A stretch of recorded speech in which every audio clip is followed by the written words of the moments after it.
Pada akhirnya orang pintar yang kedua datang. Pertanyaan demi pertanyaan ditanyakan. Sebetulnya mau dari jin ini apa?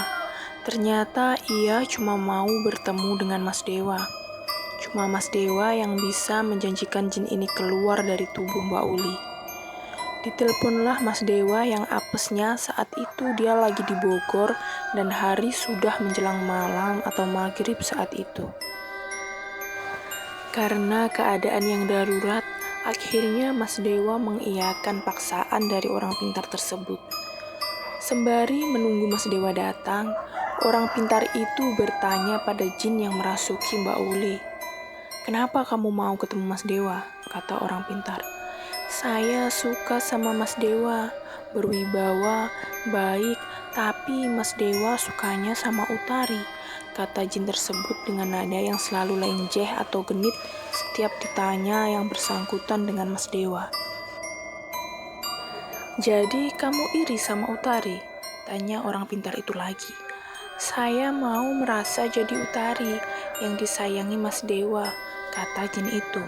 "Kalau kamu mau jadi Utari, kenapa masuknya ke badannya Mbak Uli?" kata orang pintar itu bingung. "Yang kami juga dari tadi bingung. Saya maunya ikut Utari, tapi kenapa saya kesini sih?" kata jin tersebut. Intinya setelah diinterogasi panjang dan muter-muter, di situ aja jawabannya. Disimpulkan kalau jin perempuan yang merasuki Mbak Uli rencananya merasuki kakakku. Tapi pengakuan bapakku, ia selalu ngajiin kakakku sebelum tidur, dan kakakku rajin ibadah 5 waktu. "Bapak sekarang bawa anak bapak jauh-jauh dari sini. Usahakan perginya kena angin ya Pak, jangan naik mobil," kata orang pintar tersebut menyuruh bapakku. Awalnya di situ aku yang disuruh pergi sama bapakku. "Anak perempuanmu yang satunya lagi Pak yang harus pergi. Yang ini nggak usah," kata orang pintar itu lagi ke bapak. "Aku diminta tetap di sini saja karena aku nggak begitu bermasalah." Setelah itu, bapakku menelpon keluargaku yang ada di rumah untuk mengantarkan kakakku pergi sejauh-jauhnya. Kakakku akhirnya dibawa pergi ke Cilandak dari Jakarta Timur menggunakan sepeda motor. Diantar omku ke rumah saudaraku yang ada di sana. Setelah penantian Mas Dewa yang cukup lama, akhirnya beberapa jam setelah ditelepon ia datang. Langsung disambut dengan genitnya tingkah Mbak Uli yang tengah kerasukan. Interogasi dilanjutkan. "Mas kok nggak pernah datang ke warung lagi sih? Biasanya pesan kopi hitam," kata jinnya. "Saya keluar kota dek," kata Mas Dewa yang nggak kelihatan ketakutan. "Kan saya mau ketemu Mas Dewa, saya kangen," kata jinnya sambil membetulkan rambutnya berulang kali. Mas Dewa cuma diam dan mengangguk-angguk. Mas Dewa janjinya juga mau nonton bola sama saya, mau ngajak ngopi. "Ayo," ajak jin tersebut. Mas Dewa memang suka mengajak kakakku pergi nonton bola dan ngopi di suatu mall. Tapi kakakku anggap itu cuma godaan saja dan gak pernah diiyakan. Karena kakakku sudah punya pacar kan. Sebetulnya dari tadi aku kaget, tapi di sini aku benar-benar makin kaget karena Mbak Uli yang baru kerja sehari bisa tahu kebiasaan Mas Dewa. Bahkan Mbak Uli nggak kenal Mas Dewa sama sekali, yang artinya Mbak Uli betul-betul kerasukan. Ya, awalnya aku agak nggak percaya soal kerasukan. "Saya mau pergi dulu, tolong jangan ganggu Utari lagi. Kamu tolong balik aja, jangan ganggu kami lagi ya. Saya mohon dek," ucap Mas Dewa yang sedari tadi kelihatan tenang. Sambil kelihatan agak marah ekspresi Mbak Uli, akhirnya orang pintar tersebut mengolesi semacam minyak di tubuh Mbak Uli yang membuat jinnya kebauan, meronta-ronta dan marah-marah. Sudah dibaluri sedikit tetap saja nggak mau keluar.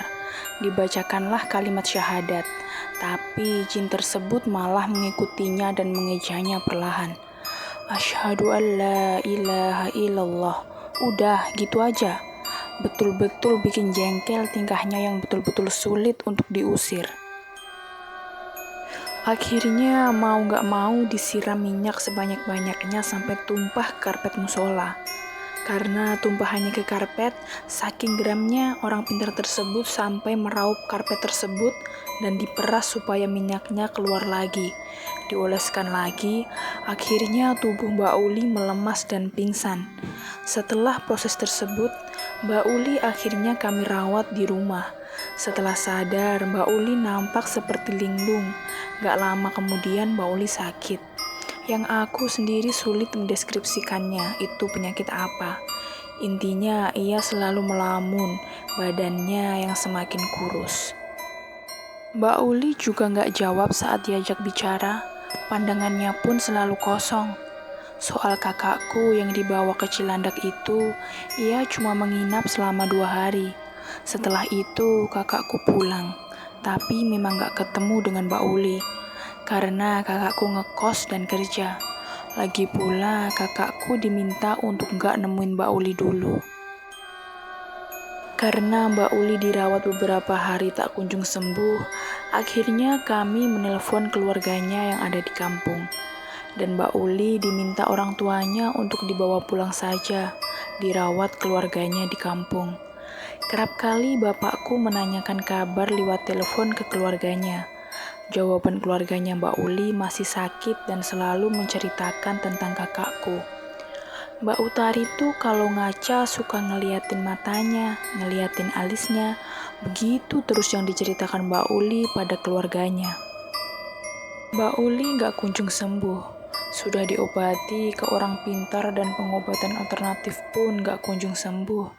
Kenapa gak ke medis? Karena keuangan keluarganya yang gak mencukupi. Karena bapakku merasa tidak enak hati, menawarkan untuk merawat Mbak Uli di Jakarta saja untuk berobat di rumah sakit. Tapi keluarganya menolak. Bapakku akhirnya cuma mengirim uang untuk keperluan Mbak Uli di sana. Berbulan-bulan Mbak Uli sakit, tepatnya di tahun 2014 Mbak Uli meninggal dunia. Keluarganya mengabarkan ke keluargaku lewat telepon. Tapi sayangnya kabar sampai setelah Mbak Uli dimakamkan. Kami sangat-sangat berduka sampai terus terpikirkan di benak kami. Dan bapakku sempat bertanya, apa ada pesan terakhirnya yang mau disampaikan pada keluargaku? Kata orang tuanya, Mbak Uli terakhir nanyain Kak Utari di mana. Inilah yang buat kami syok. Karena kami yakin separuh jiwa Mbak Uli sudah dan masih dikuasai oleh jin yang pernah merasukinya.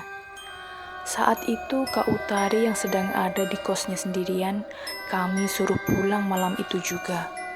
Karena bapakku takut terjadi apa-apa pada kakakku.